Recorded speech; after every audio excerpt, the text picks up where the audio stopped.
ALLBALL TV. They scared, but I'm not. They don't like comentario. Y suscribe.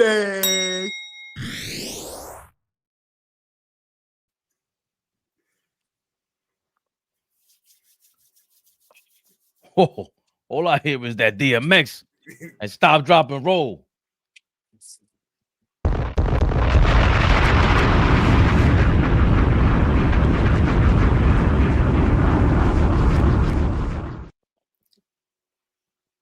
Did I see a defensive player of the year candidate over here locking up MVPs?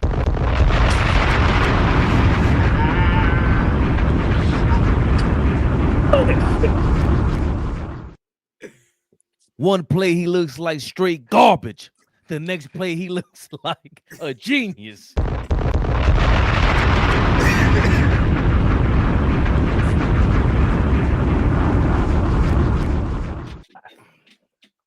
Big Josh Hart energy. Let's just start it off with the ladies.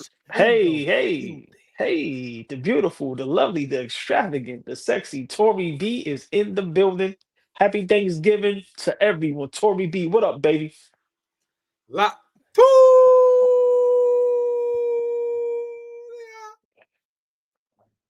Listen, got another beautiful lady in the building. The beautiful, the lovely, the extravagant. She's in the building, y'all. Big shout out. The ladies are in the building, man. Throw them thumbs up, throw them hearts. Listen, happy Thanksgiving, happy holidays. Oh, the beautiful, the lovely, the extravagant, the sexy Darlene Bryan is in the building. Oh, man, the ladies are pulling up, y'all. Throw some love. Happy holidays to the beautiful ladies, to everybody in the chat. What up, y'all? Hello, ladies.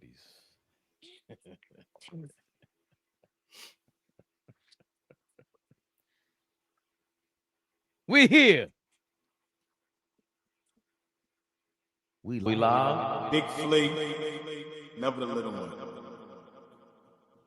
Oh, ball suckers.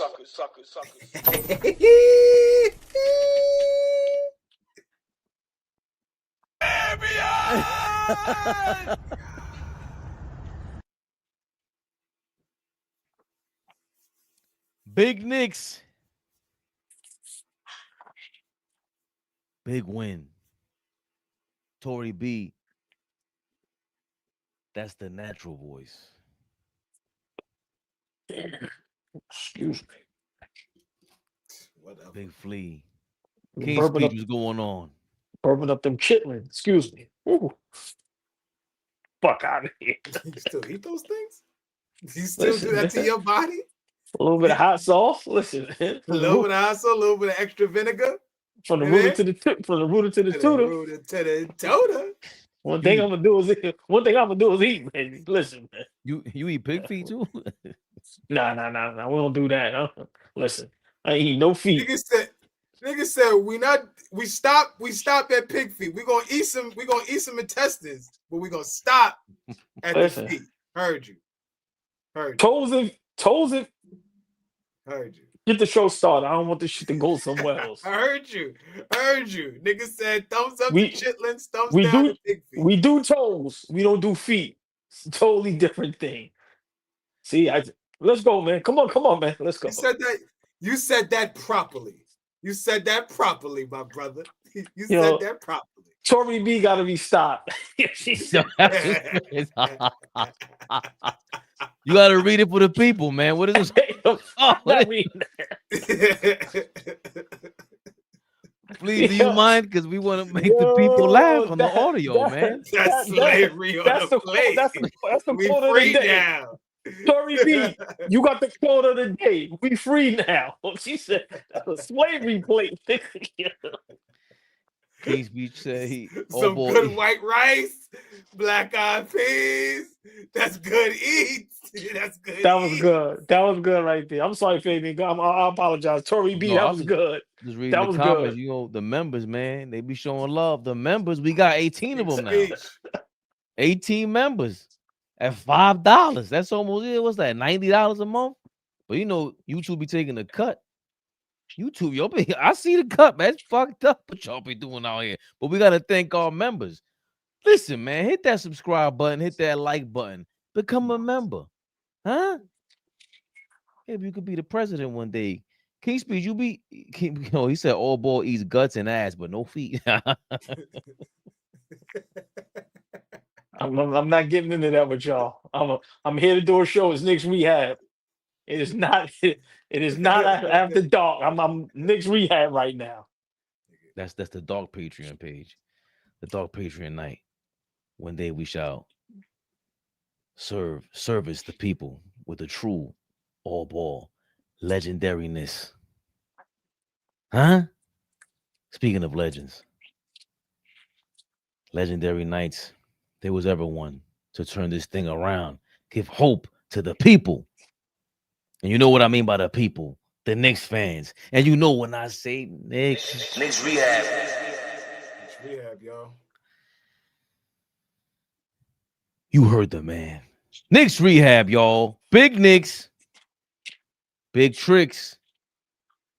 Give a fuck about them Bucks. Huh?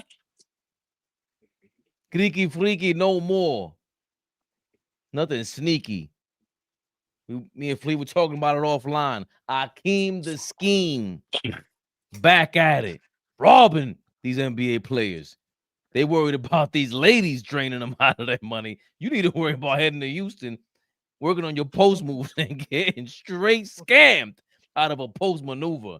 Jesus Christ. Josh Hart locking your bum ass up in a 118-109 victory from the Nueva York Knicks. Let's get to it. Where's the box score at? Where's the box score at? There's the box score right there. Giannis, 30 points, 5 fouls. His last one was when he clotheslined Josh Hart damn near because Josh Hart locked his bum ass up the last couple of possessions. He had 5 fouls, 3 turnovers, 15 rebounds, so a double-double for the Giannis, the Greeky Freaky himself. 10 of 14 from the free throw line. Impressive coming from him. And the Bucks had 2, 3, 4, 5 guys in double figures, 20 for Kyle Kuzma, who looked like he couldn't miss a damn thing. 13 for Ryan Rollins, who usually smokes us. I think he had like 6 points in the first quarter, pissing me off. 18 for AJ Green. I always thought he was black until I saw him like his 20th game in the league. AJ Green sounds mad like just like a black dude. 10 points for Miles Turner. I think he's robbing the Bucks too. Miles Turner's kind of a bum, to be honest. He could not be his second best player. Anyway, let's get to our Knicks. 14 points for Mikal Bridges. 19 for Josh Hart, who started, by the way. Mitchell Robinson on the bench. Plus 15 for Josh Hart. 15 rebounds. 19 points, 15 rebounds. Big double-double from him. 0 for 4 from 3. He was shooting 44% in the month of November, actually, from the three-point range. In case you didn't know. 4 fouls from him. 9 points for Karl Anthony Towns. Woo! 10 rebounds. Damn, when was the last time he didn't get a double-double? And if you were to expect Karl Anthony Towns not to get a double-double, it would have never been from a lack of points. But how much Cat had again? You got to repeat that. You know, a little bum here. What he had? 9 points. He had more rebounds than points. When has that happened in Karl Anthony Towns' career? Maybe back in Minnesota when he used to get average less rebounds. 19 points from Deuce McBride, who got the start, along with Josh Hart, as they benched Mitchell Robinson, who played almost 19 minutes. He had 6 points off the bench, 7 rebounds. There was a stretch there. All 6 points came in the second quarter where they went straight to him 3 or 4 times. He scored 3 out of 4 plays. Jordan Clarkson hit a fadeaway, but that was big. We'll get to that in a second.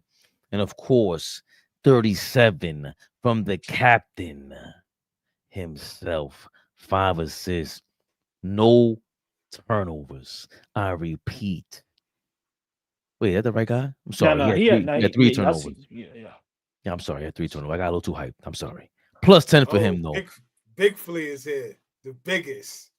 Oh, man. Pop Duke's in the building. It's about to be some truth telling in the building. Behave yourselves. The real OG is in the building. Yabusele had 6 minutes of action. I really don't ever want to see you again on that court, Yabusele. I'm sorry. And Tyler Kolek. There were times where they had Tyler Kolek and Brunson in the game, y'all. tonight, Mike Brown was trying some things. Let's get to the game charts real quick before we move on to the reaction. You see here the first half, Milwaukee was in control until the end of that first half. The Knicks went on a run, and part of that second quarter was when Mitchell Robinson was starting to get off, got the ball in his hands. Cat sat down. Brunson was in the game.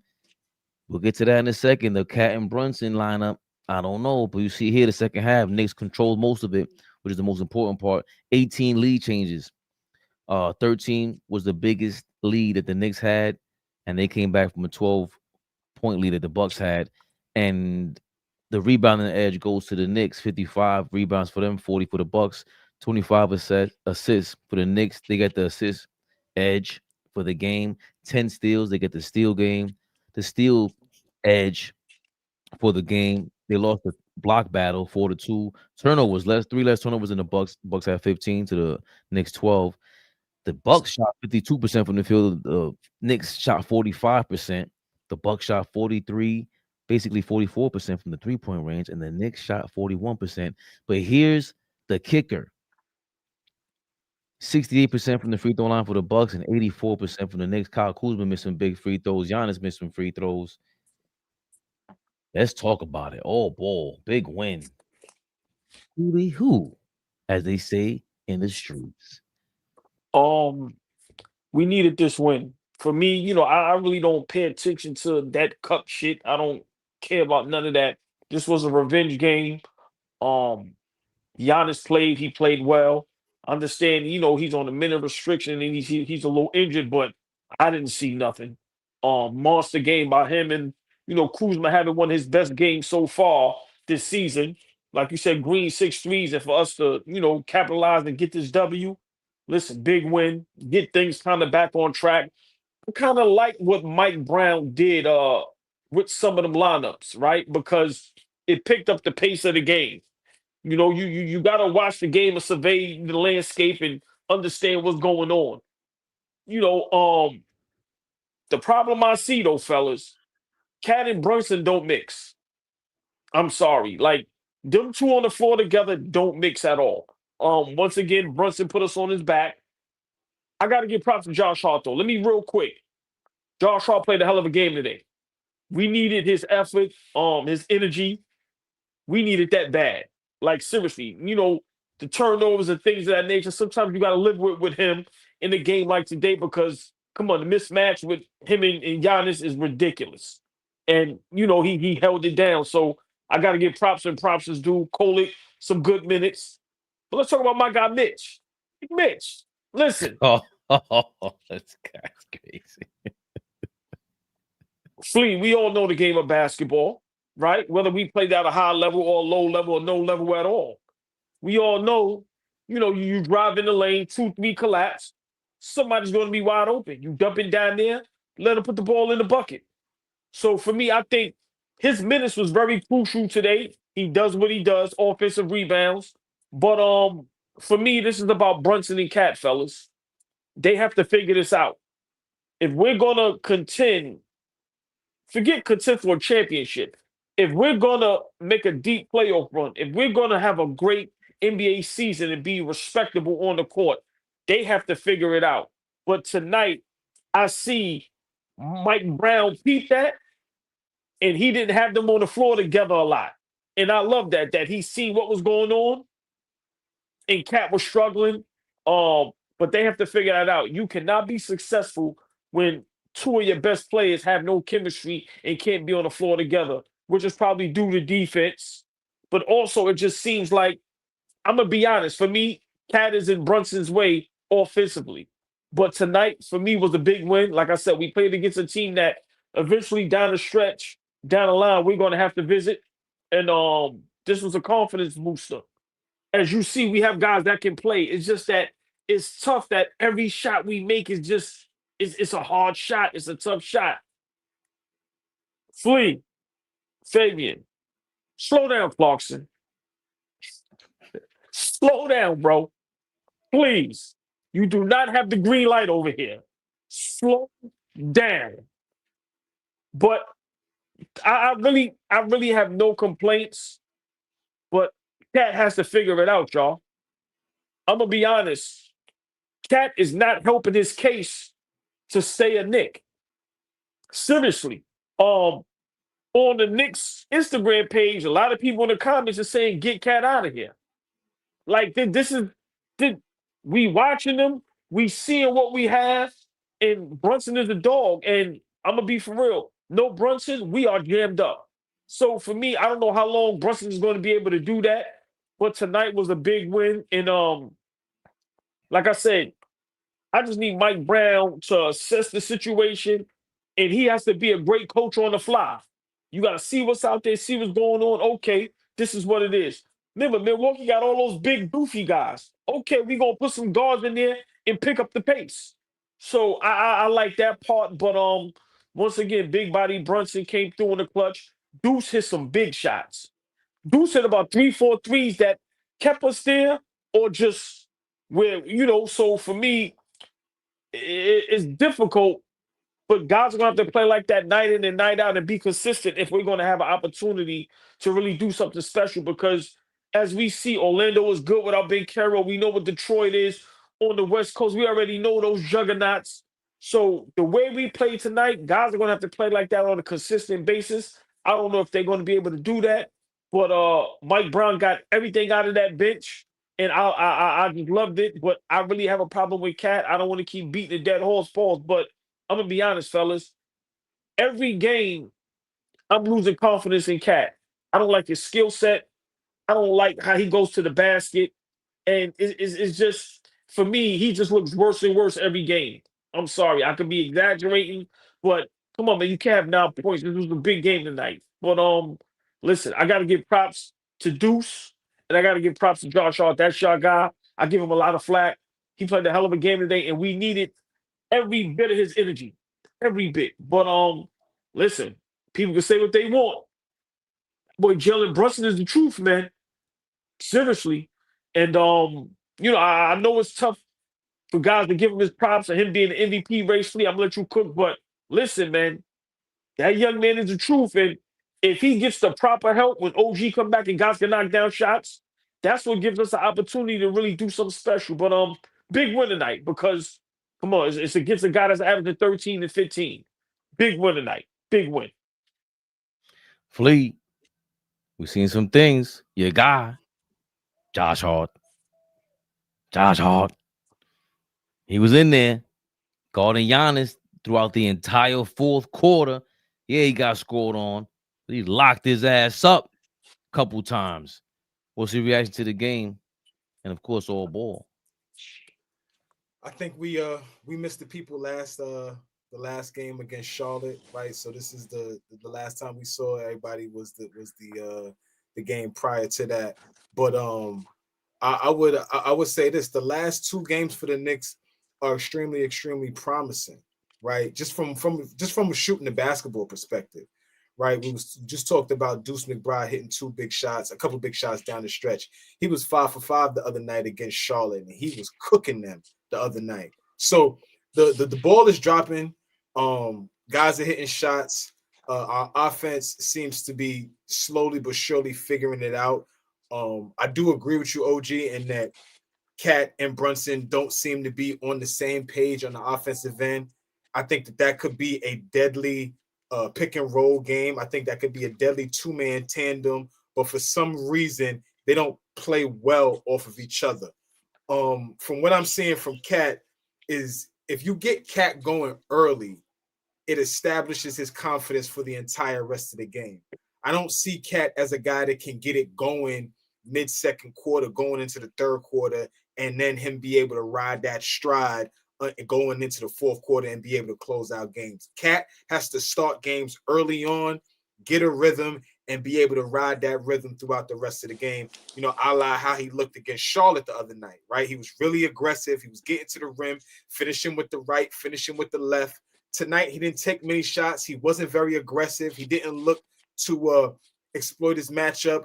For me, I felt like he took one drive to the rim against Miles Turner, and when he got his shot blocked, it deterred him from doing anything else for the rest of the night. It was almost like Miles Turner owned him for the rest of the night in terms of trying to get to the rim. And for me, I don't think that is, that's not conducive for our second best player. It's just not. You know what I'm saying? When we rely on him to be dominant, right? When we rely on him to be a mismatch every night because he could draw the defense out to the three-point line, or he could take you off the dribble and get to the lane, get a layup, get a dunk, or get to the line. Like, he shies away from that, right? We can't say enough about Jalen Brunson. Jalen Brunson is aggressive when he needs to be aggressive. He's playmaking when he needs to play make, right? He's a tough shot maker. He's strong. Footwork is impeccable. Like, he's doing everything that he can on the offensive end, right? But I still see points throughout the game where us as a collective, as a team, we struggled defensively. That first half, we allowed them to go on like 1 11-0 run and then 1 9-0 run. That I thought that we didn't stop the bleeding. You know, we didn't dig in and get a stop. You know, we didn't do the proper things as a team to really stop the bleeding, right? They may miss a shot, and now we got a fast break point, and that started the momentum for us. But if we started to lock in on defense, which the few times that we have this season, when we build on our defense, like, we get great shots offensively. We get in transition, we get dunks, we get layups, right? We frustrate the other team. But when we're not locked in on defense and we get into these slugfests with these teams that are good, right? We get into this half-court sets and we trying to fly around and shit like that, and we're giving up three-point shots, open three-point shots, y'all. That's something that we've been struggling with for the last season or two. And right now, like, AJ Green took 12 shots tonight. All 12 of his shots were from three-point range. He hit half of them. Right? He didn't shoot anything else, which means we're not running him off that line. Like, we're not allowing him to say, oh, shit, I can't get that. Let me put it on the floor and try to get a layup or try to get something mid-range. He got a three every chance he wanted to. So that's not promising for me when we're trying to pick it up on the defensive end. You know, I thought Josh Hart was amazing tonight. Y'all know how, you know, I'm the biggest Josh Hart fan on the panel. Y'all know how I talk about Josh Hart all the time. But like OG said tonight, we needed that. That 19 points, we needed that. Those 15 rebounds, we needed that. Those 7 assists, we needed that. All of that, filling up the stat sheet, we needed that. Josh was picking it up from last game. He had a 19-point first half against Charlotte the other night. So he's had back-to-back games where he's really showing up. We need everybody to come along. Deuce is coming along. Jalen Brunson's coming along. I thought Mikal Bridges wasn't as aggressive as he could be, but again, throughout the second half, he looked amazing. So I can't say nothing bad about him. He started taking shots. He started hitting shots. He started picking it up defensively. I was impressed with his second half, right? So if we can get Cat to join the party on a consistent basis, this Knicks team is tough. This Knicks team is tough. If we can get him to join the party on a consistent basis, this Knicks team is tough. Our bench struggled tonight. I thought we could have been better off the bench. The minutes that we got from Mitchell Robinson were decent. I wasn't thoroughly impressed, but I thought we could have got better minutes from him. Kolek was extremely impressive to me tonight. He hit a 3 tonight, and I thought it was 1-3, right? But you could see his confidence, right? You see how he shot that. He shot it with confidence. He wasn't stiff. He let that shit fly, and it was money, right? Pick up on that. Be aggressive. Get in the lane now. You know, so our bench has to be better. You know, I'm not going to talk too much about Yabusele. At some point, either we're going to have to find a way to get him off the basketball team, or he's going to have to find a way to, start hitting shots and start being effective for us somehow. And the last thing that I got for this win, big win, right? I'm like OG. I don't really follow this cup thing. It's a regular season game for me. However, we're going to get wins. We get wins. Was really, really impressed with the challenge that Josh Hart took in that late game situation against Giannis. Just trying to defend him. He was really no match for him. Josh can't guard him, but I seen him bodying him up. I seen him making it tough for him. I seen him taking certain fouls that he needed to take, making him trying to pass out of that matchup. I thought, and Giannis was phenomenal tonight. But down the stretch of that game, they went to him, and Josh Hart was stood tall. You know, in most situations, we would have OG in that spot where OG takes that matchup. And if, you know, we can see things like that where we're taking on the challenge of, you know, playing defense when it's a late game situation, that's promising. The whole team got to come along. I thought it was a big win for us tonight. Definitely a big win. It was exciting because we won and it felt like a real victory.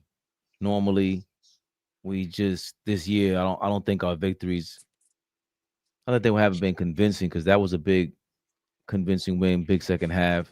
Our second halves have been disappointing. We've been up and down. The Josh Hart defense was amazing. The Cat and Brunson thing stood out. Still, their chemistry. We'll get to that in a second. I definitely want to table that and have us go a little deeper into that discussion because now it's been over a year, and you know the lineup change, the starting lineup. We didn't talk about that. Maybe we should get into more of that. Mitchell Robinson benched, and he finally looked like there was a spark in him after 2 games against the Magic, where they looked like they ate his food. I think that was the last straw for Mike Brown, but he's seeing like, what can I do to motivate him, or just does this thing work with Mitchell Robinson? First quarter, play 3 minutes, then you get benched, and we start you at the end of the first quarter. Now you're being predictable. Everyone knows Mitchell Robinson's coming back in for the end of each quarter, beginning of each quarter. You can't be predictable. And then on top of that, Mitch's play makes it even more predictable. You suck, or you've been sucking. So now in this game, AllBall said it a week and a half ago. How are we going to get him the ball? Why aren't we getting him the ball? And that's part of the reason why I wanted Jordan Clarkson to start over Shamet when he did, because he's the only guy, him and Brunson, and even Hart goes to the basket. They get to the paint. Bridges doesn't do it. OG be stumbling and bumbling. Hopefully he's all right. We got to get to the bottom of that because I don't even think he's traveling with the team. Was he on the bench tonight? Was he there in the stadium? I did not see him. Yeah, I didn't see him. So he hasn't been traveling. Like, that's a bad sign. We know how the Knicks are with the injuries. They keep it a secret. They said Julius Randle will be back in a couple weeks, and he was gone. So that's dire to us because we're already down our defensive genius in my mind, and Mitchell Robinson is just he's there. So he played great. I mean, he caught an and one, or not an and one, a tip in that didn't count at the end of the first half, and just to get him the ball. It's traditional basketball. It's just logical basketball. If you got a 7'2" guy who can't create his own shot, why aren't you as smaller players trying to feed him the ball and boost his confidence, or just you're making him realize that we know you out here, but we know you working. That's the whole point of a point guard and guards and everybody feeding the big man. It's always, if it's in transition or we get it, we can't run a real play for you. You're not Tyson Chandler. We can't really run real plays for you, but throw the ball high off the glass. You guys can get to the basket. Brunson, you're gonna get double team Brunson. Jordan Clarkson, he knows how to get into the teeth of the defense. So the fact that we saw that, and that's when they started dominating. And you know what? Before we get to this topic, I need my partners, my cohorts, to be with me while keeping our eyes on the prize, baby baba. This episode is brought to you by Prize Picks. You and I make decisions every day, but on Prize Picks, being right can get you paid. Don't miss any of the excitement this season on Prize Picks, where it's good to be right. Hope you had Jalen Brunson tonight for more than 30 points. Hope you didn't have Anthony Towns for more than 10, because boy, oh boy, were you disappointed. Prize Picks is simple to play. Just pick more or less on 2 to 6 player stat projections. If you get your picks right, you could cash in. Join millions of users and sign up for America's #1 fantasy sports app. Download the app today and use code CLNS to get $50 instantly after you play your first $5 lineup. That's code CLNS to get $50 in lineups after you play your first $5 lineup. Prize Picks. It's good to be right. Ain't that right, Flea? Big boss Keith Kloss In the building. Oh man, the boss. Boss, The what up, baby? original. What up, boss? Maybe he can answer this question for us. 'Cause I definitely want to deep dive into this. Josh Hart playing stellar tonight, but it's time we had this a real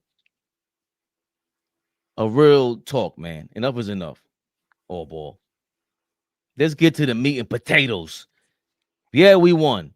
We celebrated, y'all. You always say we were party poopers and all that, but we got to call a spade, man.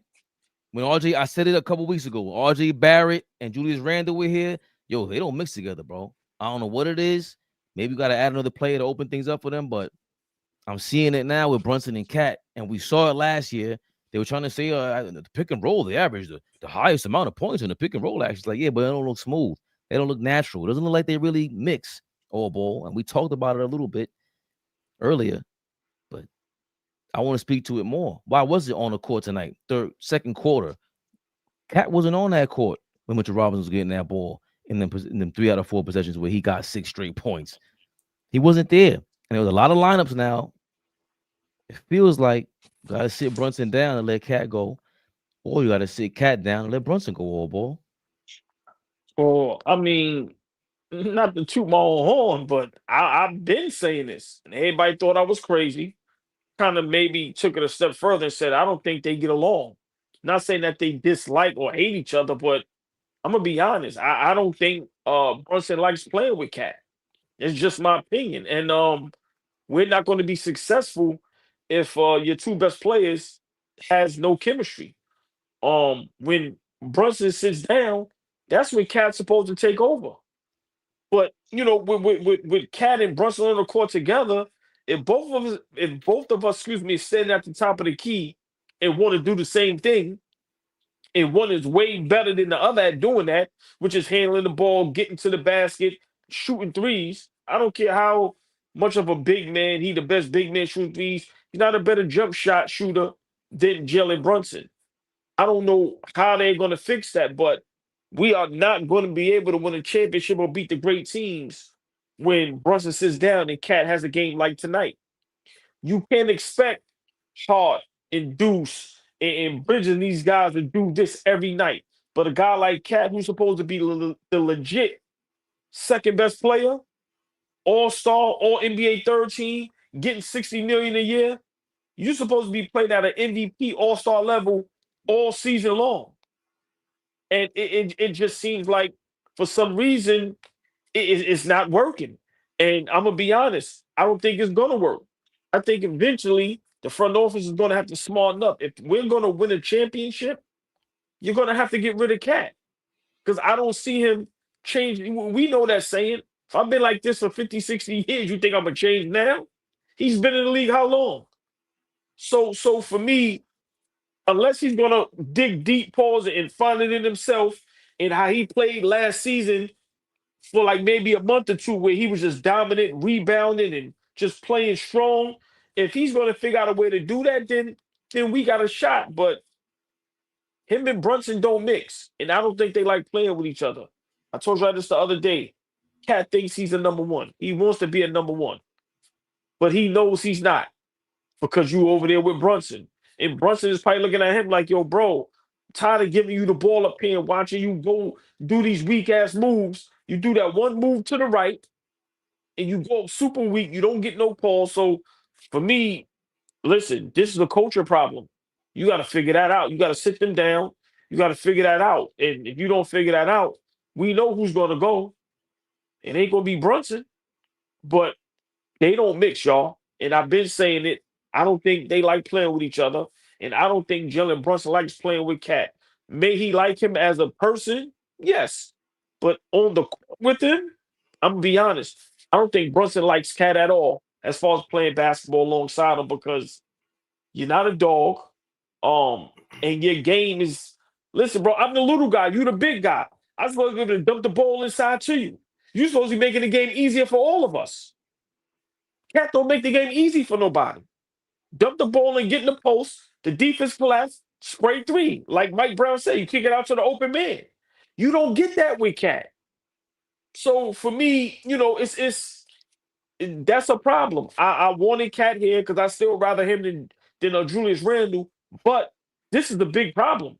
This is a big problem. And if it doesn't get fixed soon, we're going to be on the outside looking in when we talking about winning the championship. Fleet, what are you seeing? I think it's at this point, it's been a year now. You said it's going to take some time for Mike Brown to get adjusted, but Cat and Jalen Brunson have had more than a year, an official training camp together, went to Abu Dhabi together. They be chilling together with their girls and they wild and all that.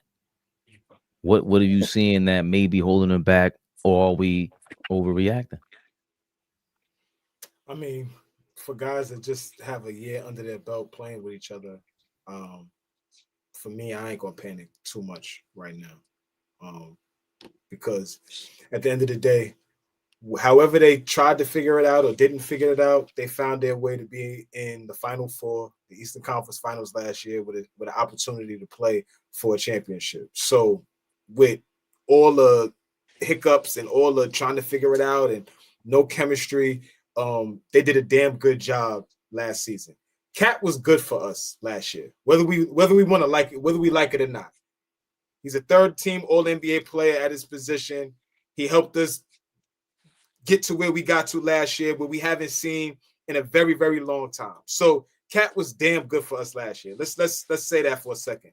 We bring in a new coach that has a completely different system, and everybody has been honest about who has the biggest adjustment in this system. It's called Anthony Towns. So if he's still trying to figure it out in game 15 or 16 or wherever we at, then he's still trying to figure it out. If we're talking about the chemistry between Brunson and Cat, that is something that those two guys need to figure out. They just need to figure it out. If they care as much about winning as they both say they do, then both of them need to figure it out. It can't be he got to do it and I'm not doing it, or he got to do it, I'm not doing it, because Brunson is getting his. Brunson is not going to be held accountable. I think it's a two-man thing. If Brunson is the guy, he's our best player, and we know that we can be even greater if we pull Cat along. We need to have some uncomfortable conversations. We need to have some challenging conversations. What do we need to do to put you in position to be successful with this team? How can I be better for you? I know what I can do for the team. How can I be better for you? Because at the end of the day, me and you gonna get us to where we need to. Not just me. Brunson ain't gonna do it by himself. I don't give a fuck what you two niggas think. It's not happening. Brunson ain't doing it by himself. So if Cat is here, if he's the guy, we need to figure it out. How are we gonna do this? How are we gonna do this? Can I ask you a question? Conversations have to happen. Let me ask you a question real quick. Why is it that Cat is the only one that has to figure it out? It seems like everybody else is still either have they same game or gotten better this season, except Cat. Brunson is still at what he does, Hart, Bridges, Deuce. But it just seems, why is it that Cat is the only one that seems like he's struggling? He's not the only one with a new coach. Everybody has a new coach. But nobody else seems like they're struggling? Nobody else seems like they're struggling to find their way in this offense? Not the way Cat is. So I don't understand. Why is that a problem? What do you mean, why is that a problem? Why is that a problem? If he's why wouldn't it be a problem?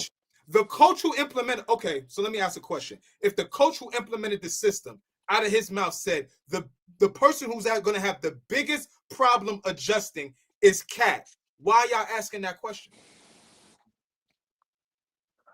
Because he's been around for 20 years of basketball minimum. He's a shooter. He's a natural scorer. He's gonna get the most action, it seems like, in this system, since Mike Brown's the one who said he's gonna be starting from 5 different spots on the court minimum, like a Sabonis. It just seems like not just a natural scorer, a natural passer. Like, his passing ability is amazing. So the aggression is what lacks, and the fact that it's stifling him at this point in his life is amazing to me. And I get it. Brunson is not going to win a championship on his own. Nobody wins a championship on their own. I don't know if I can blame either one of them if their games don't match. I didn't really necessarily blame Brunson or Cat or Randall or RJ Barrett when they were here, their games don't mix. So if you telling me, you asking me why am I only blaming him, or if Mike Brown saying he's gonna struggle, I don't care what Mike Brown says about that, bro. That shouldn't mean that you don't have 3 or 4 plays or a go-to move. That shouldn't mean if Kyle Kuzma is defending you in the post, Ryan Rollins is defending you in the post, then you're not taking advantage. And then when Miles Turner gets on you, then you want to turn on the Jets and get to the basket and get smacked, get your shot smacked at the rim. That doesn't make sense to me. Jalen Brunson is aggressive no matter what the matchup is, no matter what the play was drawn. If he gets the ball and feels like being aggressive, he's doing it. He hasn't been in the league as long as Karl Anthony Towns. He's not 7 feet tall. He's the guy. He's the typical guy that you guys, the doubters of Jalen Brunson, point to, that kind of guy as having the advantage over everybody on the basketball court. So when I don't see the advantage, it's gonna be weird to me.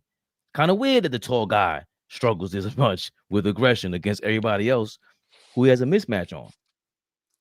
Hey man, so trade him. Y'all was so hell bent on getting rid of Tibbs, right? Y'all got frustrated with Tibbs. Y'all got what y'all want. So trade the nigga. So trade him. I don't need to like talk logic to you niggas. Fuck logic at the end of the day, because that's what we want to do. So trade him. Trade him. Trade the nigga. Go get Miles Turner like y'all wanted to. Trade him. Trade him after 1 year. Trade him. The fuck? Yeah, that's the type of time y'all want me. Trade the nigga. He's garbage. We got 1 year out of him. We didn't get much out. We ain't get what we wanted. Trade the nigga then. That's what y'all want, right? So y'all know every fucking thing, right? Trade the nigga then, right? So hold on, please. So for me, so my problem with Cat so far is watching the East at this point, with Detroit, Orlando, and Milwaukee. Like, we're gonna have a problem with those teams if Cat is not going to be able to dominate. They have big guys, and it just seems like he has to get it together. Everybody, no matter the coaching change, everybody is still playing at a high level. Cat needs to be better. That's all I'm saying. I don't want to get into the trade part because that'll turn this into a whole nother live. We argue, get to that another live. I'm just saying, Fleet, he has to get better. And my thing is, all right, if you're not going to score, dominate other ways. Whether it's rebounding, whether it's 6-7 assists, whether it's deflecting shots. I'm saying, just because you having an off night don't mean you can't do anything else. So for me, I just feel Fleet, he has to play much better if we're gonna, hopefully be in contention for a championship. I mean, I totally agree. I'm not about to sit up here and act like I'm some like Cat savior. I'm just saying that this shit takes time. This shit takes time.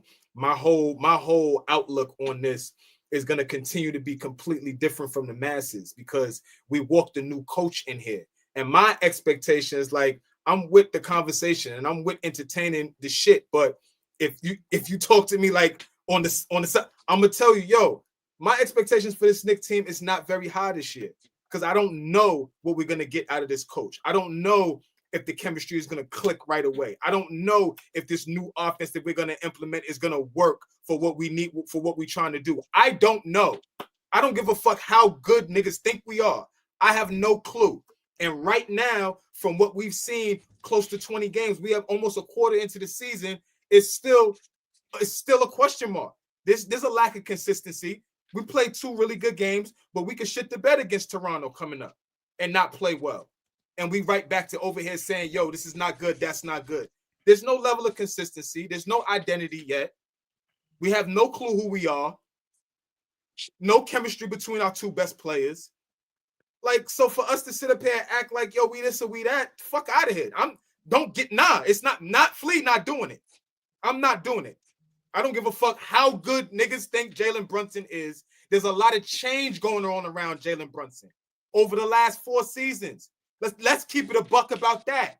There's a lot of change going on around him. What so change? Regardless of the fact, he's the constant great. He's the constant great. He is the constant great. But there's plenty of different rosters that have been around him. Guys that he gets to depend on, guys he don't have no more, that he can't depend on anymore.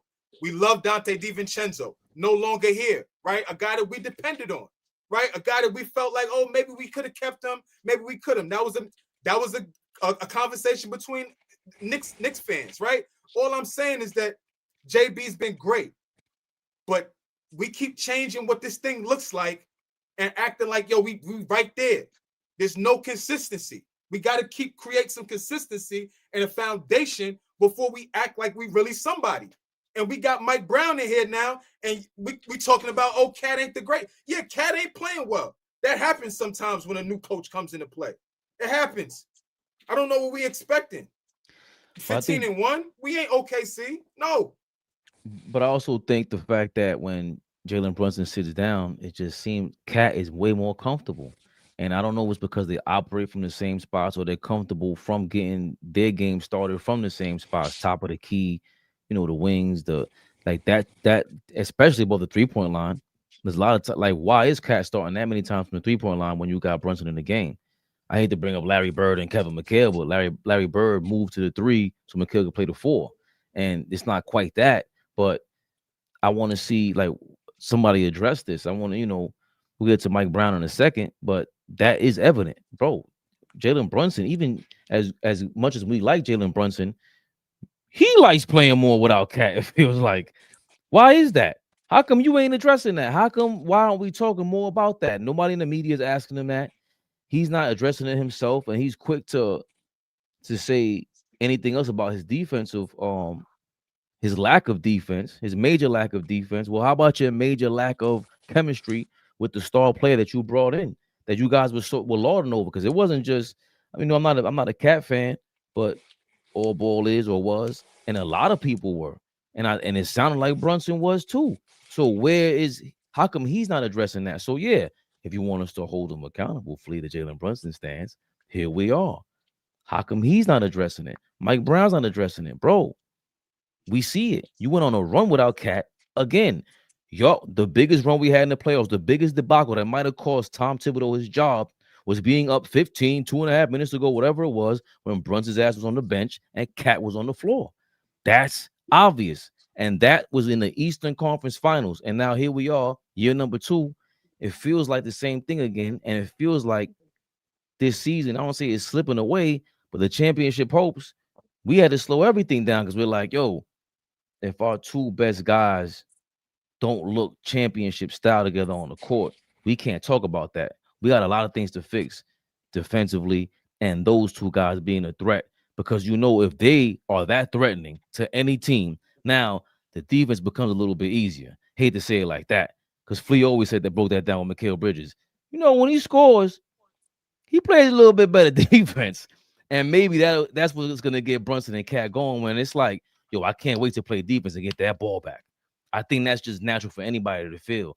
And I think that's another part of it where it stands out to us. Like, even if we didn't realize they didn't play well together, when one of them sits on the bench, we go, hold up. Since when the hell did you like playing basketball with the New York Knicks jersey on? Because the other stars sat down. Like, it's, I don't know, Flea, it's bothering me, even during the win.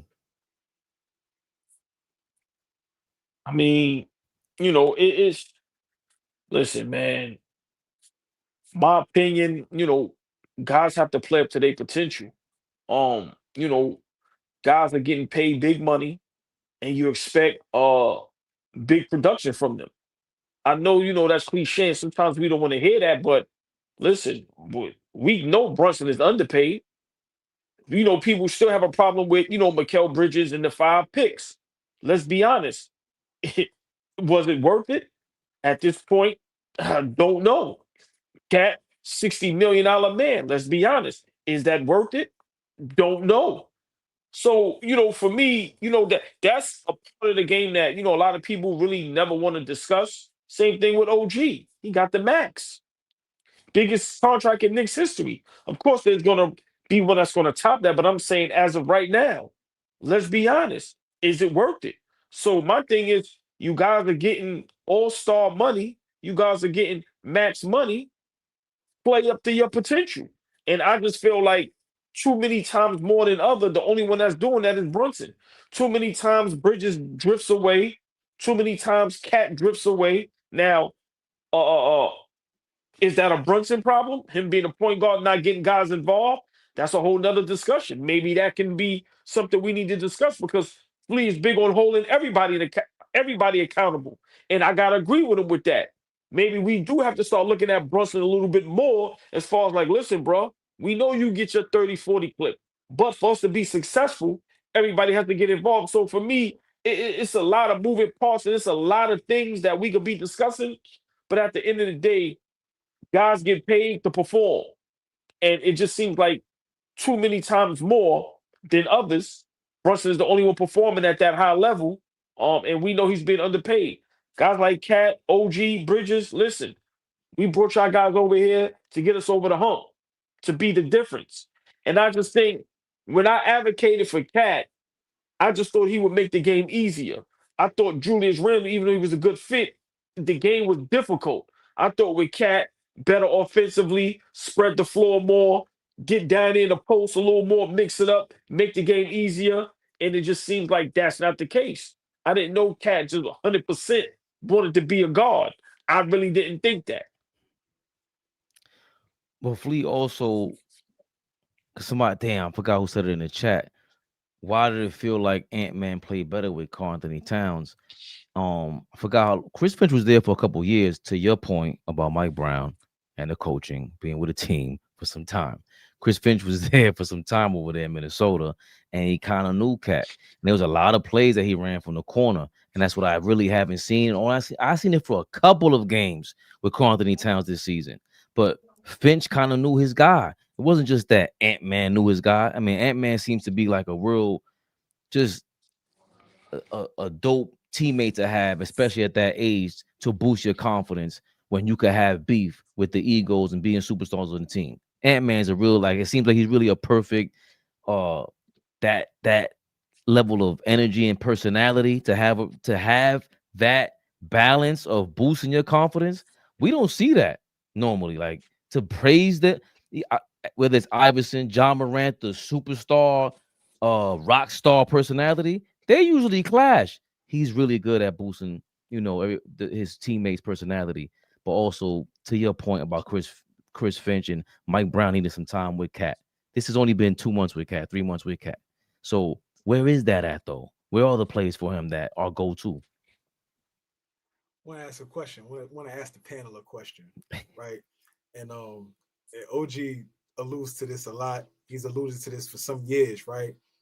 How low of a basketball IQ our team has as a collective, right? But he said that for a few years, and things have changed. Coaches changed, players have changed, things like that. Who is collectively responsible for the IQ of this basketball team? Who is that reflective of, if it's reflective of anybody on the IQ of this basketball team? And this is not like one of those times where I'm getting my shit off on Jalen Brunson. I'm asking a real question from just looking at us as a team and the organization. Where does the IQ start, or where do we lack it at from y'all perspective? I think we got to start AllBall with the AllBall pie chart that you normally give, because I think to blame it. I love a good OG pie chart. Yeah, to blame it on one person is crazy. That was a great that was a great question. And remember, Fleet, how long I've been saying that. Like even tonight, you seen Mitchell Robinson get a steal or offensive rebound or and he throws the ball away, right? Yo, how many times we see Josh Hart just throw the ball away? How many times we see Brunson just try to force something? So that's a great question. For me, I think when you've been in the league 5+ years, I think you got to blame yourself. I don't think that's on the coaching staff. Now, down the stretch, running certain plays and certain lineups, that's on the coach. But like Shaq said before, it comes a point where we on the court, man, coach can't tell us shit. We know what to do. So Flea, I would have to give, and this is gonna hurt my heart, Jalen Brunson would probably have to get the most of the pie. I'm not going to give him 50%, but he can get about 30, 35% of the pie because he's the captain, he's the general, he's the leader, he's the point guard. And us as a collective, we are one of the lowest basketball IQ teams I've seen. Seriously, especially if, and I'm comparing us to the team that's supposed to be fighting for a championship. Remember, we don't supposed to be down there with Charlotte and Washington, and so our basketball IQ was terrible. But I would have to give Jalen Brunson most of that pie, and then probably from there it would be the coach, and then it can trickle on down to some of the players. But I just think a lot of these guys, man, they don't. I don't know if they attempt to learn the game or don't care about the game, but we watch the Knicks every night, and it's just like, yo, mistake after mistake after mistake. Y'all still jumping and passing. Flea, you know the cardinal rule. What the coach always say: don't jump and pass the ball. So it's just we are terrible when it comes to that. They tell you that at 10 years old. Right, right. Real quick, did y'all see the chemistry between Josh Hart and Jalen Brunson towards the end of the game when they was running that pick and roll and Josh Hart flashes right to the free throw line? On the short roll. And you pass it to him and it's either a wide open little midi or to the basket. Down or fly to the corner. Yeah. Right. So that's high basketball IQ. Why is him and Cat not doing that? So, Flea, I'm going to be honest. That's another problem that we have. That basketball IQ, that shit bites us in the ass, falls damn near every night. Look how hard we got to play to get a W. But that's Flea. Then that you just giving Flea even more and more credit without saying so. They know each other for how long? They better know to give Jalen Brunson better know to give Josh Hart the ball on that play. And hold on, Fabian, for 10 seconds. But that's the first time I've seen them do that, like on a consistent basis. They did it maybe 2, 3, 4 times straight until Milwaukee tried to figure out to do something with it. I'm saying ever since they've been together with the Knicks, they never ran no play like that. Right. Yeah. And we also passed the Mitch for the first time ever 3, 4 straight times in the post today. So is it Brunson? Yeah, but size 9 read my mind. You know, it sounds like a boring answer, but half the blame, 50% of the blame, maybe even 70% of the blame got to go up top. Leon Rose, you put this team together. You would want to put. You didn't give. Going back, you didn't give Tom Thibodeau his guys. You gave him an offensive lineup. You want to go 5 and out, 4-1, whatever the hell you call them plays to Tom Thibodeau. It's not all his fault. They weren't playing defense since we had Tom Thibodeau, defensive-minded coach. So what were you trying to do? You trying to replicate the Boston Celtics? Huh? They did that. So we don't have those kind of players. We don't have Drew Holiday out there. OG, I love OG, but you ain't Drew Holiday on the offensive end. He can handle the ball. He goes into the dunker spot. And once we go to the players, not trying to evade any smoke for Jalen Brunson, please. He definitely gets a lot of the blame because you're going to get the ball in your hands a lot. You dribble the most in the NBA still probably, or he's top 10. But today was obvious. He scored 37 and it didn't feel like he hogged the ball. That did not feel like the typical 37. We over here going back and forth, going crazy. Oh, he's hogging the ball. And then we always missing this Cat. It's Cat and Brunson. If we're going to give anybody blame, forget the coach. I'm not blaming Mike Brown for you guys not figuring out how to get an offensive rebound, extend the play, and you throw the ball into the other side of the court. If you damn near out of bounds, you don't throw it the other way where the other end where the basket is for the other team. That's not where you throw the ball at. Is you throw it to your basket. Like this, that's dumb. So that ain't Mike Brown. That's them guys on the court. And I don't expect high IQ plays from Mitchell Robinson, but you expect it from Cat and Brunson. And I'm gonna have to give, Brunson, if it's 50% left, I'm giving them 40%. 40%. Set the tone. Set the tone. You want Cat to get more involved? Talk to him more. I don't know. Go to dinner together. Go practice together all day long. That's your job. You got to turn down $100 million. You want to be Tom Brady. You want to be Derek Jeter. It's on you. And then Cat, maybe he starts feeling more comfortable. You know what I'm saying? Because now Cat, he's not really making the right plays. Now you can talk to him and be like, yo, bro, don't give me the ball back. If you got Ryan Rollins on you or Kyle Kuzma, don't kick it back to me because I'm going to shoot it. That's what I do. I will shoot the ball. Do not give me the ball back. You can have those conversations. So I think those high IQ moments and performance and execution, it got to start with those two, man. So I think it was a great question, Flea, because we got to start holding our guys accountable. You've been saying this, and you also been preaching patience and like these guys playing together, but if they're gonna play together, do it right, man. Y'all need to go come join us on Knicks Rehab so we can have a real chat, man, off court, man. I mean, these are the wins that make things promising, though, right? As much as we can get through these games and make our critiques and things like that, we beat a Milwaukee team where Giannis is coming back and he's playing lights out tonight, and we got a W, right? So, like, we got to build, we got to continue to build off of things like this. So we can't act like we didn't play good basketball tonight. There wasn't good spots we played with that we played well with tonight.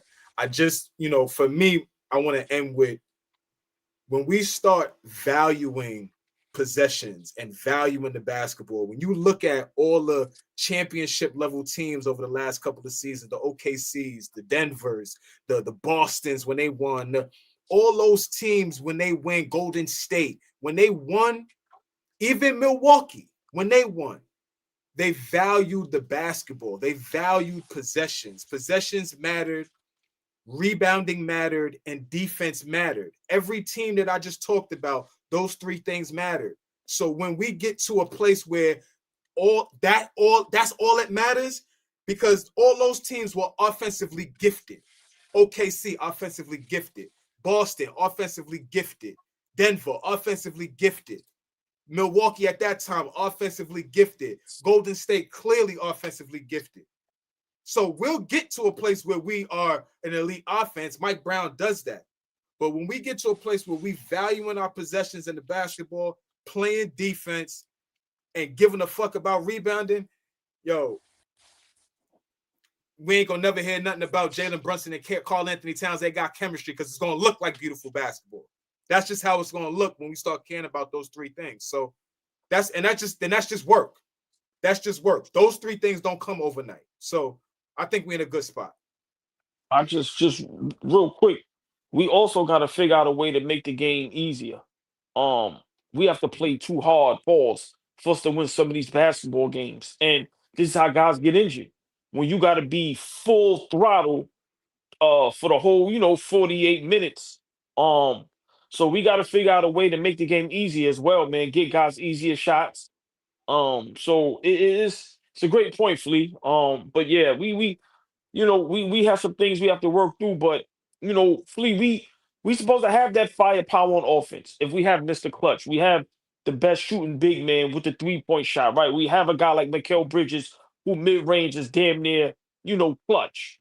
We have a guy like Deuce and Clarkson who can get hot at any moment, as you seen Deuce get hot tonight, right? So gotta put it together. Gotta put it together. But great point. Well, let's see if Mike Brown put it together tonight. We got a post-game press conference by Coach. But a lot of great individual performances, especially defensively. Biased Josh, Giannis is tough cover for anybody, and especially when you're giving up 6-7 inches or whatever Josh has given up. He fought all night. He was actually our defensive player of the game. But I thought the two biggest plays of the game were Cat's offensive rebound. His offensive rebound late in the game was going to be a one-possession game if they got that. But he gets offensive rebound. I think it puts us up by 4. But more importantly than that, he stole the jump ball. His awareness, his feel to be able to come up with that steal was huge. And that really put them in a hole. Because now it's a 2-possession game, our ball, and if we score, it could turn into a 3-possession game or whatever, and create some separation. So I told Cat, I said, hey, sometimes it's going to be your night, sometimes it's not. He had 9 points tonight, but he had arguably 2 of the biggest plays down the stretch in the ball game when it comes to doing something besides scoring. And great teams, great players find a way to make your team great by doing something other than scoring. And Cat did that tonight with the offensive rebound and the stealing of the jump ball. You got another one here. Big play, Cat.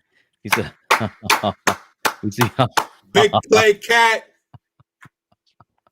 Way to get the two biggest plays of the game, Cat. You see what Mike Brown did, right? That was that. Listen, that was smart of him, right? Keep confidence in your guy. There you go, man. Yeah. He listen. He know what he doing. That was smooth. He know he was shit tonight, OG. Come on, man. OG, he know he was shit tonight. So he said, you know what? Two of the biggest plays tonight, big dog. That was, listen. That's when you know a motherfucker from New York. Go ahead, get naked. Fabian, you like that type of shit. You see how Mike Brown got crazy at the press conference. Go ahead. I didn't like it. You didn't like that? I thought that was the Wolf of Wall Street up there, man. Listen, I'm not fucking leaving. I'm not fucking leaving. You see him selling wolf tickets? Cat had the bit. Look, with a straight face. Right, you heard what he said, right? Right, you heard what he said? I'm not fucking leaving. Hey, Flea, with a straight face, that nigga said Cat had the two biggest plays in the game, man. You crazy? One open.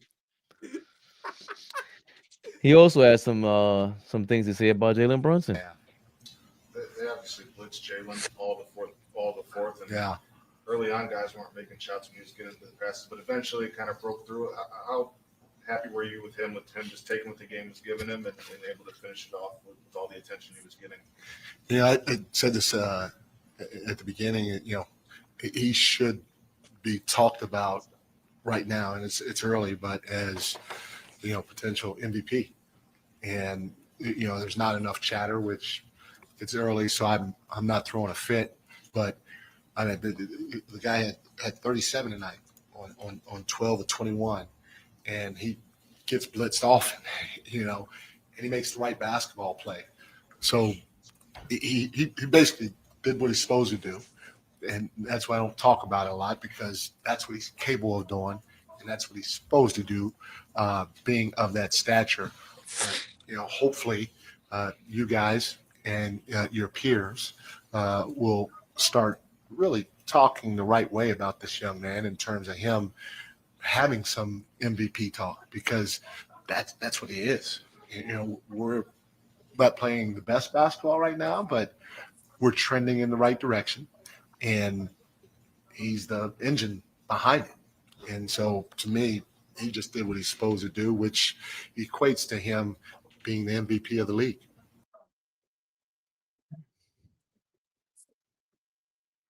Y'all can have that.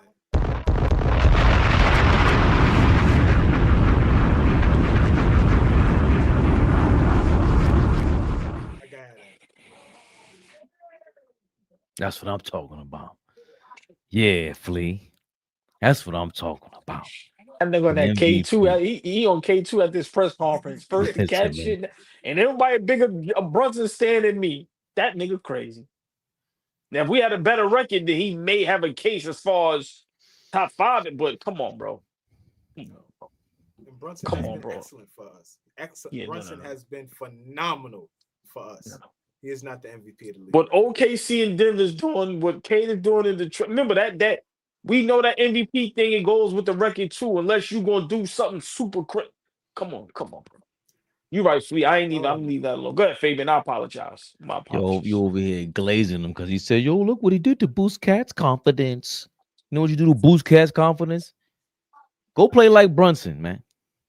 Go play like the MVP of the team. That's the MVP. That's how you play. No, that's not what he said.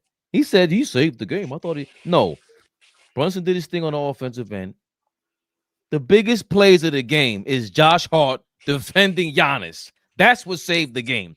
Forget that save with a tip off, whatever it is. Josh Hart guarding Giannis, I was scared to death.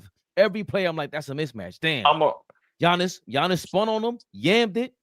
I said, damn, this is about to be. And it was like 10 straight possessions. Josh Hart is guarding Giannis from different parts of the court, top of the key, at the nail, in the post, wherever, holding it down. Josh Hart's not supposed to do that.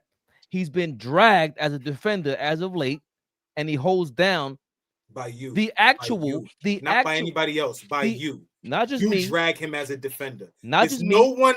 Yes, it is you. Cool. It's you. That's not. It's listen, you. I'm not going back and forth about Josh Hart's. Don't try to grab somebody else in the bunch. It's you. Josh Hart's defensive performance as of late, the last 2 weeks, was not this tonight. There was no standout. Whenever we talked about Josh Hart locking of MVP up, never. So I'm not going to give Cat credit for saving the game when that doesn't happen with Josh Hart not playing defense like that, and you scoring 9 points. Stop. Can I ask y'all a question? I ain't trying to be funny. Josh Hart really locked up Giannis? Big time. What you talking about? Yeah, I mean, there was plays that he made it difficult. Okay, locking them up, maybe easy, Jack. But he made things difficult. Nigga had 30, man. Yeah, I mean, he had some great defensive moments. Ball. 30 and it's not effective. You know what I'm saying? 30 and it's not as effective as the 37 that Brunson was hitting some big shots down the stretch, y'all. But hold on, big shots down the stretch. Right? You know that's my guy, but I can't forget Deuce. Them threes that Deuce hit in this game tonight, all of those shots were momentum, huge shots that could have swayed. It could have swayed anyway. So I just think, as much as Brunson was Brunson, Deuce with some big shots, and Josh Hart with the defensive effort. Hey, I think all three of those guys, and come on, man, Bridges came up clutch a couple times, had a defensive swipe. Remember, he hit a 3, then he hit a 2. So, but I mean, Brunson is not MVP yet. I can't agree with that. I'm sorry. He's our MVP. I will stand. He's out, of course. And Josh Hart better have that Tim necklace on today. Tim necklace. Who gets it tonight? Who? It better not be Cat with the game saving. He robbed the tip of it, and they said that was illegal, or something like that. None of this is possible if Josh Hart. Yeah, Giannis had 30 points. He's Giannis, and there were 20 other plays before Josh Hart started guarding them all. Ball. Josh Hart. I'm in shock, actually. I'm saying this because I have to acknowledge it, because Flea, is going to remind us, you didn't see Josh Hart. You ain't see Josh. I'm surprised he ain't going crazy over this. I'm thoroughly impressed when somebody who's not supposed to be doing something that they doing. It's like you want an OG to grab 20 rebounds out of nowhere. They started grabbing 8, and I had to shut the hell up. Yeah, tonight I have to shut the hell up about Josh Hart's defense. I got to give him props. I said he was trash the last couple of weeks. Flea, I'm giving him props when I see a standout performance. Is that a pronoun? Is that the pronoun you're supposed to use? I? Is that what? I don't know. Yeah, use that one. I, not they, not them, not the people. You, Fabian.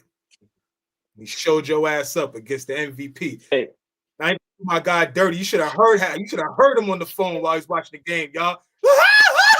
Josh Hart! Yeah. First of all, you heard Tory B. I don't sound nothing like that over no devices ever in my life. My voice don't squeak like that. She said Barry White, my brother. OG. That nigga was getting stops. He was like, yeah, Josh.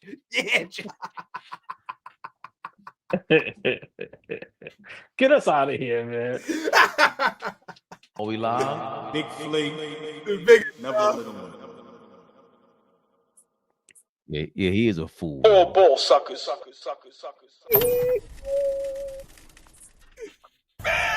Your man Anthony Davis back tonight, though. That he is. How's he look? For some reason, all these channels is the Phoenix OKC game and the Clippers game. No, it's on the same channel as the Knicks game. The I don't want to say the name. Well, Amazon Prime. AD got 10 points, 4 rebounds. Cooper Flag got 7 points. 11 for Max Christie. On the Lakers side, 22 for Austin Reeves, 23 for Luka Doncic. DeAndre Ayton elbowed the shit out of Cooper Flag early on. That was crazy. LeBron got First 4 play, points. first play of the game, or like first 2-3 possessions of the game. LeBron Yo, got 4 don't they points. gotta and let that assists. play out and see what it looks like with like him, Kyrie, and Cooper Flag? Like, don't they have to let that play out before they trade Davis? It's Dallas though. They always make some crazy. Jazz, But, my brother. yo, You know, they got rid of Tyson Chandler, bro. The year after they won a month after they won a championship. you know what's Yeah. crazy? I get what you're saying, Fleet, but you What know you think? I'm just throwing it out there. Like, I don't think Kyrie and AD is ever going to be healthy. I think when they made that trade, it was for right then and there, hopefully hoping that. Remember, they didn't expect that domino effect was crazy. Remember, as soon as they made the trade, Kyrie got injured, Lowry got injured, Gafford got injured. They play like so. I think I think that ship sailed. I think it was for right. That's almost like when San Antonio traded Kawhi to Toronto, and then just imagine that happens, and then 2 games later, Kawhi gets hurt, and then so and so get hurt, so and so get hurt. I think that window is closed. I think now you rebuild around Cooper Flag if that's who y'all believe is quote unquote the next, Dirk Nowitzki. I think that ship sailed. I oh, think right now you get what you can for AD, you get what you can for Kyrie. I think real quick, I forgot who I was talking to. If I'm them, see Curry just got injured. You know who'll be a perfect fit in Golden State? Anthony Davis. Go get Kaminga, go get some of them young dudes. And if I'm Dallas, you ready for this? I'm trading Kyrie Irving to the Houston Rockets for Amen Thompson, straight up. No. Houston's GM would lose his job. Right. Okay. They need a point guard. They need a point guard if he's healthy. I'm saying if I'm Dallas, I'm trying to pull that off. That's all I'm saying. Houston doesn't have to agree. If I'm Dallas, I'm just saying. if I'm Dallas, I'm but trying Houston to pull that off. I'm trying to pull that off. Houston. I will go after a cheaper deal for a point guard. If I'm Dallas, I mean, I will go for that team. I will still see how it plays out, bro. It's early. Dallas they traded for Gafford, and I said, oh damn, they're about to win the championship. As soon as they made that trade, so what's stopping them from trading Gafford or Lively, one of them, to get one? Because Lively's injury prone too. That's another guy. That's part of their problem is that the 2 of their big men are injury prone. But if they're all healthy, I don't want to see Kyrie rush back either. But if Kyrie comes back, I mean, Kyrie's still Kyrie. Like, and he's not he works hard. See, just real quick before we get out of here, right? People was always saying, certain things don't make sense or team wouldn't do this. Y'all gotta remember, Kevin Durant shelf life is maybe a year or 2. Houston's Right. trying to win a championship. So at the end of the day, like things that we be like, oh, you think it don't make sense. But teams are trying to win right now. Houston needs a point guard. Well, go ahead. I'm just saying, there's a team right now that is the current NBA champion, and they did it in a way that is not the way that all these other teams are trying to like do these stopgap deals and try to do these blockbuster deals. Yeah, the Shea deal looks spectacular now, but that looked like robbery back, years ago. Yeah. That looked like outlandish years ago. And all they've done is build through the draft, make small moves and build through the draft. Half their guys, Shea, Jalen Williams, Kassan Wallace, Lou Dort, Chet Holmgren. All of them guys are like homegrown guys. Golden State did it a very similar way. Yeah, they got little pieces. Obviously, the Kevin Durant deal is big, but every last one of their guys was homegrown. A lot of these, Boston did it with the homegrown way. Denver did it the homegrown way. Like some of these teams, better relax trying to trade this and trade that. Be patient and build this thing. But that's more of a reason why Houston's gonna go. We have defensive player of the year potential in Amen Thompson. We got MVP caliber Sengun. There's no way possible after watching SGA go to OKC in the same conference. I'm gonna allow this. We're gonna trade him for this old Kyrie who's been injury prone. So Not let me happening. just.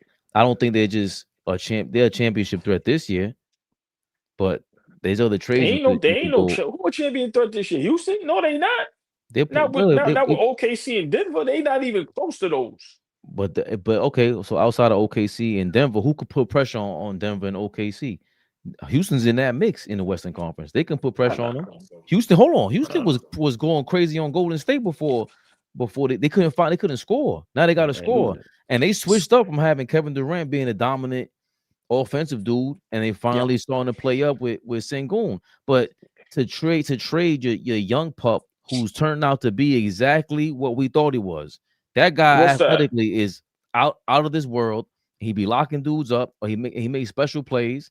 He's not. I don't want him, and also I don't want him. Talking about Thompson, right? Yeah, I don't want Thompson to go too far fetched, get too far with his scoring either. He's not there yet.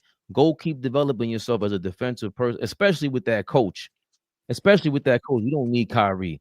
Kyrie is just. I think he's. I don't think he's older, so I think he'll be great in terms of trying to go for the chip and the IQ of the game. But physically, Amen Thompson brings a different level to the game than Kyrie does. Game in, game out. He's pressuring any one of your best players. He's making special plays any given night, and he can flush it on you. But I would think you will go after somebody else aside from a Kyrie Irving to see a championship team. And even if you go after Kyrie, I'm not giving up Amen Thompson.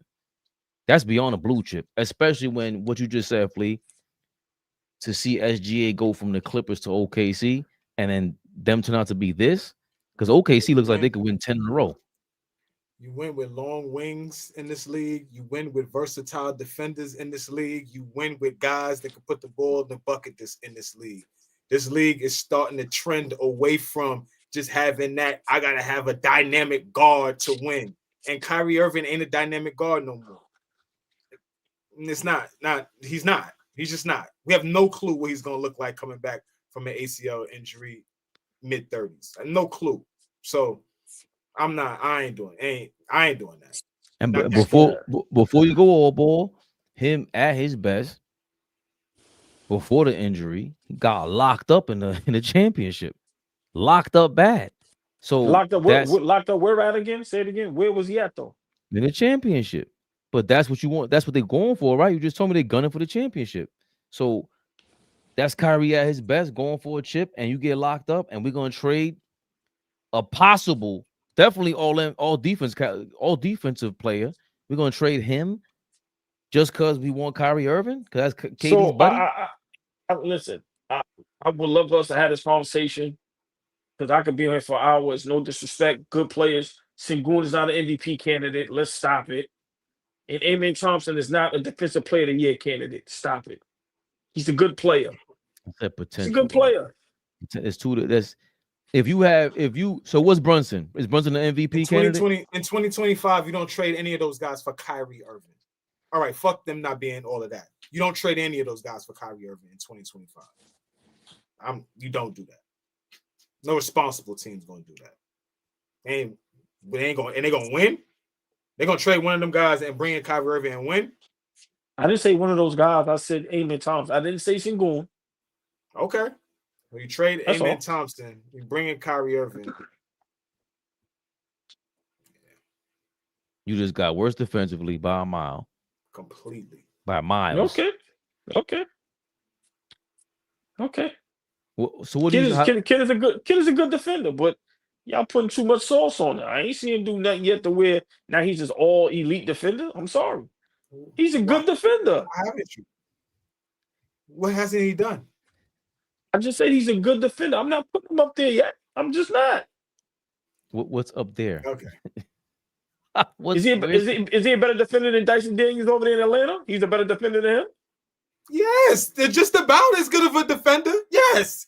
What the fuck has Dyson Daniels done? What has Dyson Daniels done? He's steals leader. What are you talking about? So fucking what? Oh, that's what I'm talking about. So niggas now hold on. You pick who you like. You like who you like. So fucking what? Yes. Yes, so fucking what? Amen Thompson is probably top 10 steals. But because Dyson Daniels is the leader, he make him a better defender? Nah. No, I didn't say. I Dyson just Daniels asked, good was he too. better? He good. Okay. They all the same tier. Okay. So Dyson, niggas is good, man. Listen, if I'm wrong, I'll come up here later on in life and say I was wrong. But I'm not sitting up here. Good. Your man just said Sengun is the MVP candidate. that's not bro. You listen to like 3 out of 5 words in a sentence. He's MVP caliber. That's the potential. No, he's not. No, he's not. He has the potential. If he's 21 years old. Amen. By the way, before we even no. We talk. No. You said Sengun. We ain't talking about Amen Thompson. You said Sengun is the MVP potential. He has the potential. That means he in the future. I would not be surprised if he's in MVP conversations. That's what that means. That's number one. Number two, Dyson Daniels finished all defensive first team last year, right? So did Amen Thompson. So when we talking about that caliber of defense, that's what we're talking about. So to take that away from a team that's their image. That's what they make their bread on. They had to get rid of Dylan Brooks and all that to get KD, and they already kind of made that move to your point with Kevin Durant. They're just missing the point guard, and Reed Shepard looks decent, but he's not quite the answer. I agree with you. They need a point guard. They need somebody to facilitate the ball. But Kyrie, you be giving up a whole lot just to get Kyrie if you could trade Amen Thompson. I mean, if the thought is to maximize KD right now, then yeah, some of the guys around that team ain't what you're going to need to maximize KD right now.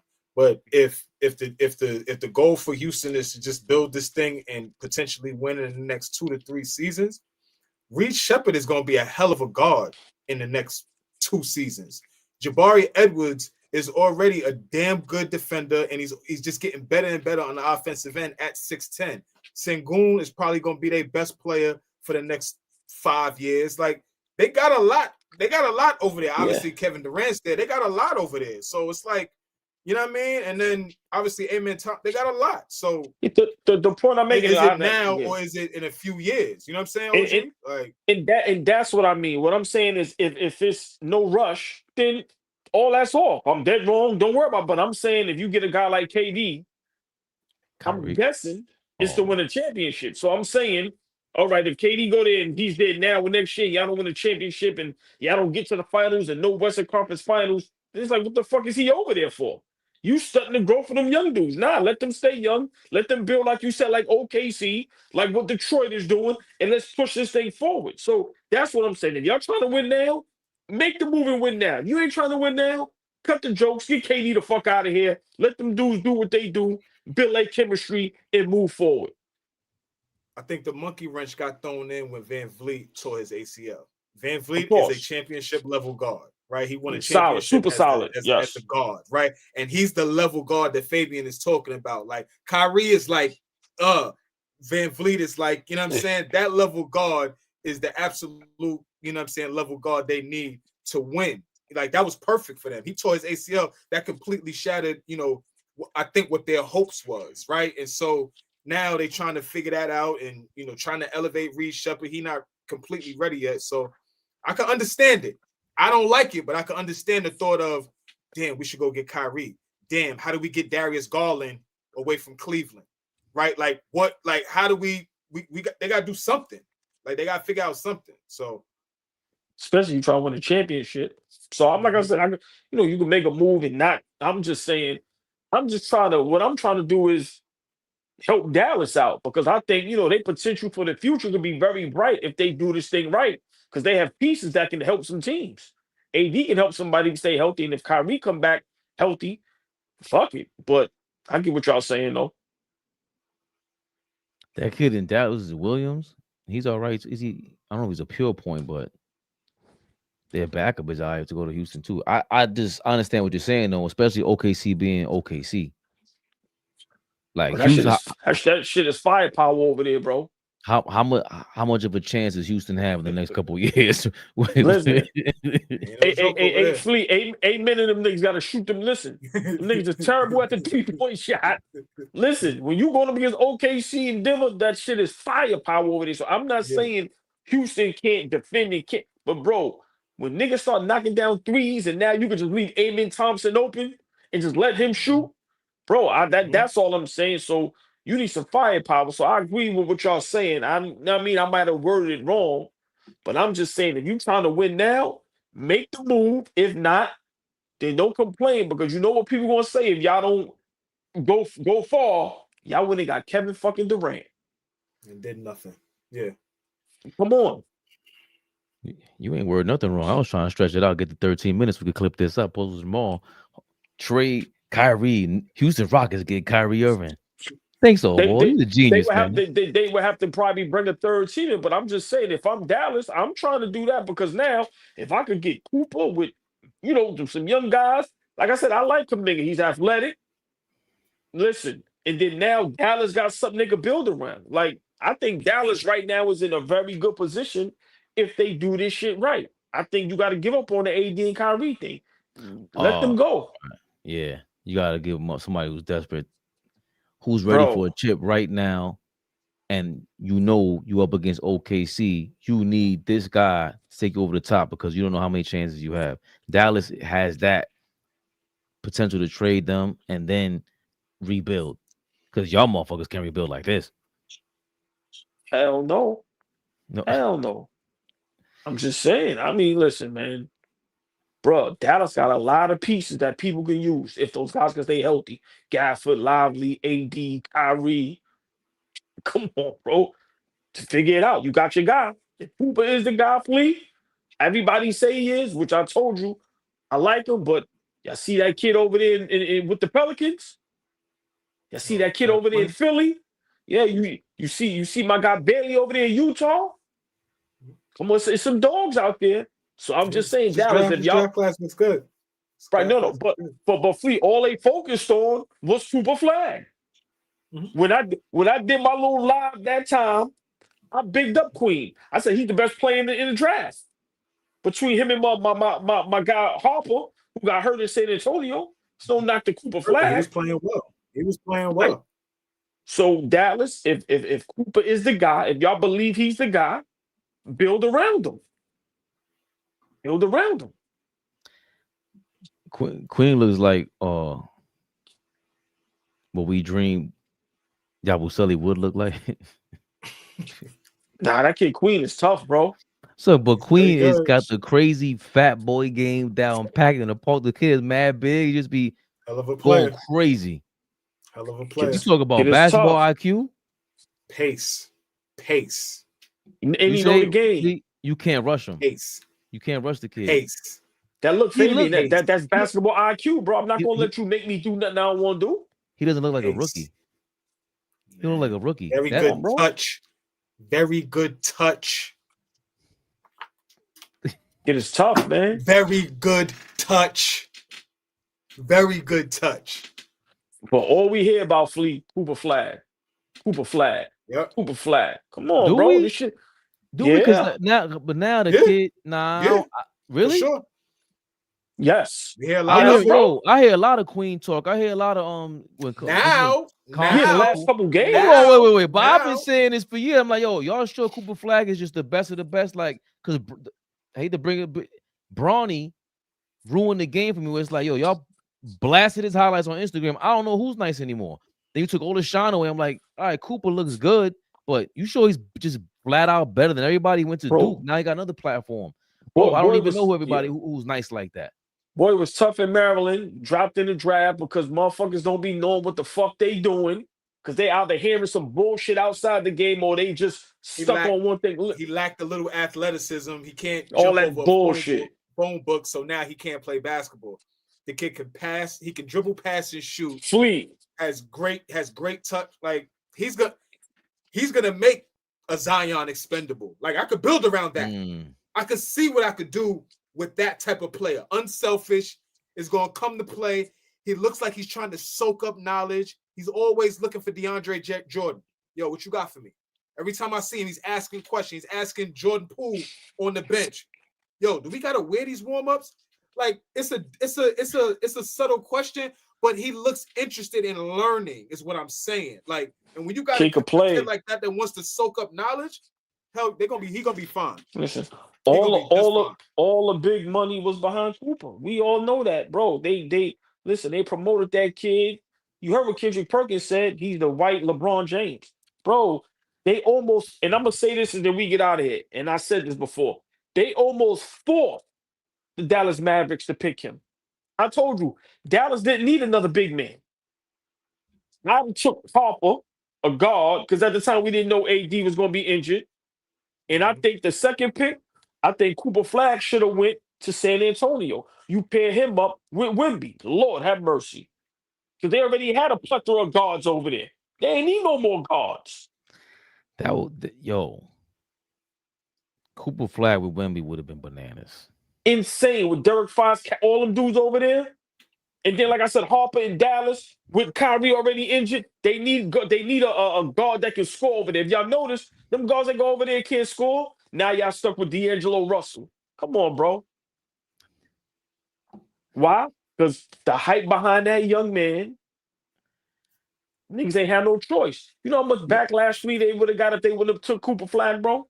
He's not the best player in the draft. Yo, did you hear the phone call when Nico Harrison called D'Angelo Russell?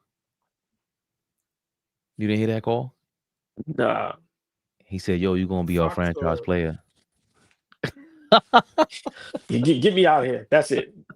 Fox or Trae Young or somebody like that gonna wind up in Dallas. Remember I said that. Fox in Dallas, Trae Young, something like that is gonna wind up in Dallas when the dust settles. When they get rid of Davis, they figure out what they're gonna do with Kyrie Irving. Something like that is gonna wind up there. But we'll see. Get us out of here. Real quick. What do you feel about the kid Queen being on the Pelicans in New Orleans? You know how you feel about Zion being in New Orleans and AD being in New Orleans? Get him out of there. After if I'm him, if I'm his representative, Flea, after my rookie contract is up, get me out of here. I want to go somewhere and play for a cultural organization that love the game, that know the game. I keep telling y'all, I love New Orleans. They don't give a damn about basketball. Get your money from them. Get out of there and go to an organization that you're going to flourish. Because that young man has the potential to be very, very, very good. It ain't going to happen in New Orleans. I'm sorry. If they're keeping the team in New Orleans, I feel slightly confident right now, only because they got probably one of the best basketball minds over there running things in Joe Dumars. That's the only reason why I feel slightly confident right now in New Orleans. I feel what you're saying, OG, but if Joe Dumars is there at the beginning of this young man's career, I think he's going to take care of him. I would say, let's see what it looks like in the next 3 years before we start saying, Queen, get your ass out of there. But say no more. I respect that. I'm about to look up who his agents are. Leon Rosen couldn't get that done. I've been said that before I get out of here. I said, how many times you heard me say that? I said, take New Orleans and take Utah and put them in Vegas and Seattle. Yeah, I mean, I'm with that. I've been saying that. I'm with that. What's that kid in Utah? What's the big white boy over there marketing? What number he went in the, what number he went in the draft? Laurie marketing? Top 10. Yeah. Top 10. That nigga dug a lot. That nigga dug a lot of smoke. Somebody in the comments just said he a higher MVP candidate than Sengun right now. I'm like, what? Marketing dug a lot of smoke. No playoffs. He ain't sit over there. He ain't figured it out yet. He's been moved a couple times. Drafted by. He was in Cleveland. Drafted by the Timberwolves, number 7th overall, traded to Chicago Bulls draft night. For Jimmy Butler. I gotta go to sleep. I sit on here with y'all all night. I'll see y'all tomorrow. I stretched out 21 minutes for this. We got 3 clips. Good night, Fabian. Good night, Fabian. Good night. I got the day off tomorrow, man. Good night. See y'all tomorrow, 6 p.m. We playing the Raptors. Who got the day off tomorrow? Oh, yeah. Flea does. The red eye cap. I don't know what I'm doing tomorrow. Bro, hit the end button, bro. Come on, man. What are you doing? 6 p.m. tomorrow. The Knicks. The Raptors. I can't wait to see AllBall explode. It's gonna be wild. Madness. Back-to-back games. Bro, I'm about to hit the end button, bro. AllBall TV. They scared, but I'm not. They don't like comentario. Y suscribe.